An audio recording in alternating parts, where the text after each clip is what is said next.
Hey everybody. Hi everyone. Hey, we're coming up on July, heart of summer. Yes, Oh. And here we are on the 30th day of June, and we've just finished this fabulous writing workshop, this full ecology, what full ecology has to say in support of writers. Yeah, the full ecology of writing is what we described it as, and it's been so satisfying to see that the artistic endeavor of writing is probably like any endeavor in life, nourished and animated by going more deeply into our relationship with each other and with the land. And so besides craft, we brought in that kind of connectivity and notions of interdependence, and it's been just almost life-changing for us, I think, and hopefully for the students as well. And you can see where we are.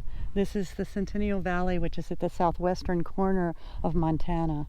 And we said to the people who came on retreat that the minute they got on the dirt roads, they were beginning the retreat.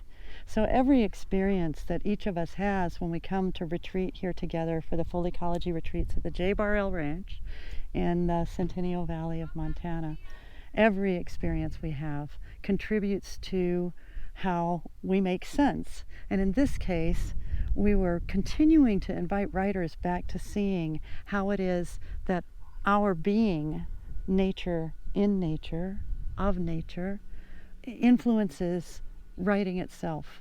It influences reading, and as Gary said earlier, it really influences any role that we take in a family, in a partnership.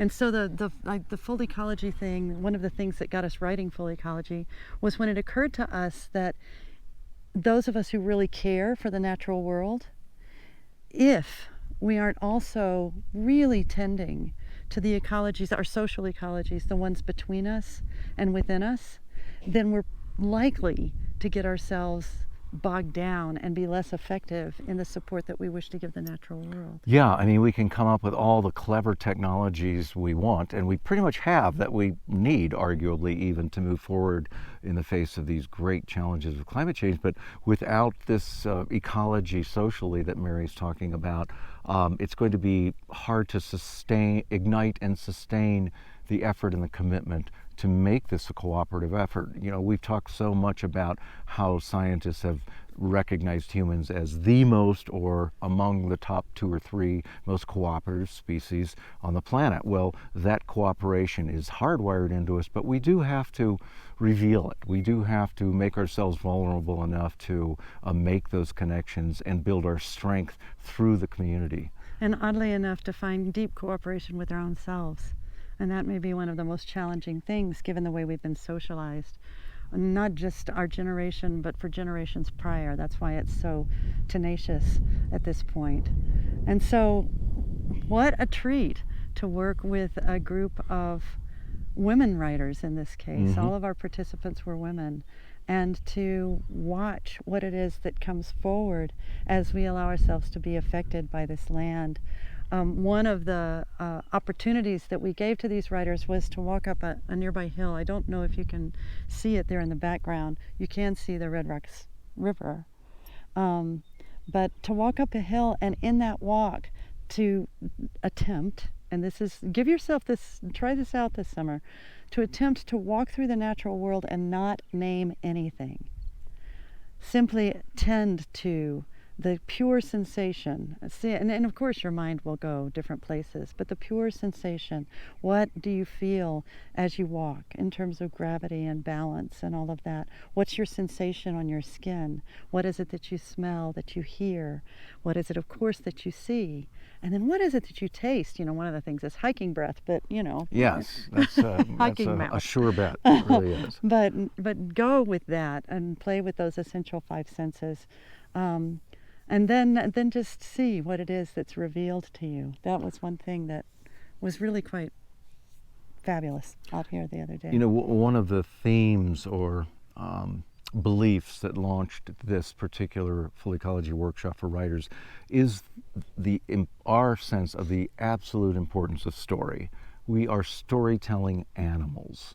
We are storytelling animals. And whether we're telling our stories through conversations with our friends or telling our stories through writing or even through painting or music or photography, we're trying to convey essential aspects of what it means to be alive in this place and time. And I was thinking earlier about this amazing, to me, quote by a philosopher named David Maybury Lewis. He said, the generations no longer tell us what make an identity. Institutions tell us, and they don't care.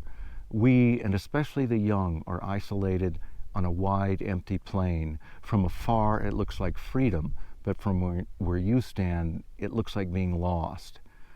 And I think that's so true. We're wrapped up in our individuality and our rugged life journeys that we hack out of the difficulties of our circumstances. And in fact, all of the wisdom that comes from coming together is too often something we don't pay attention to.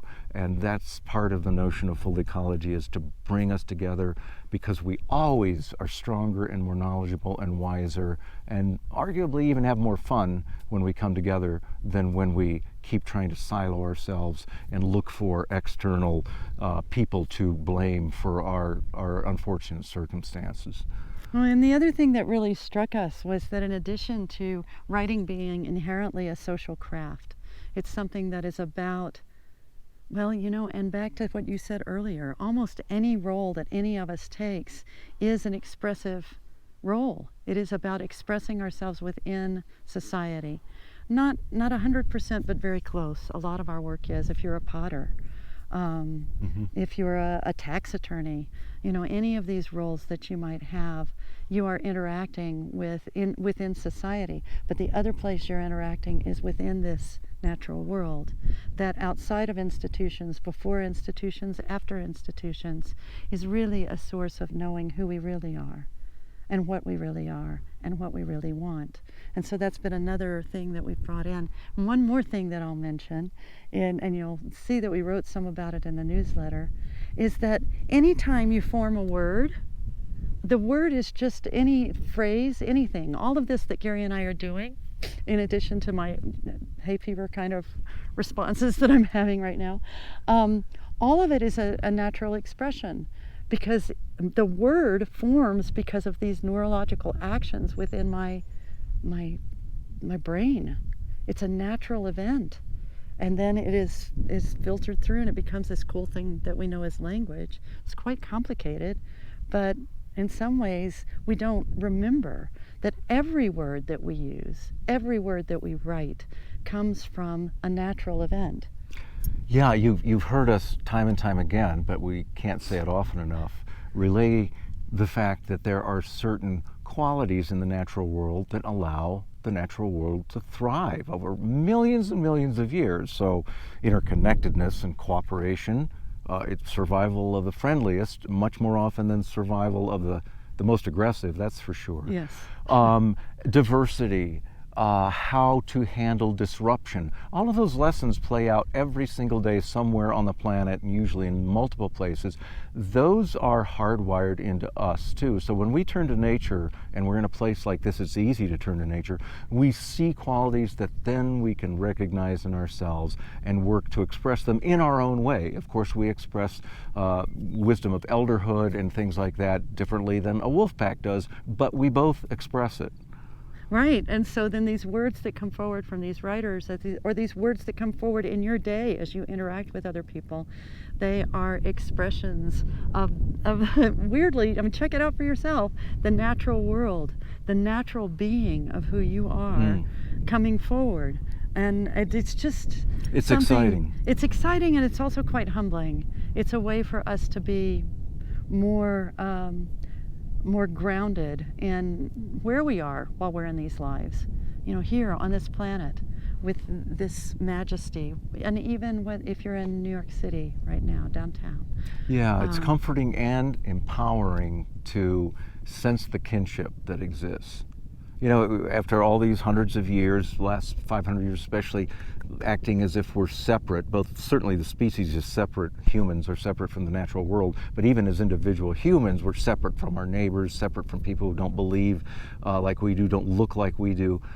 That has been such an illusion, and the circumstances of things like climate change really invite us to put that down and get back to the reality of how life works on Earth. Right.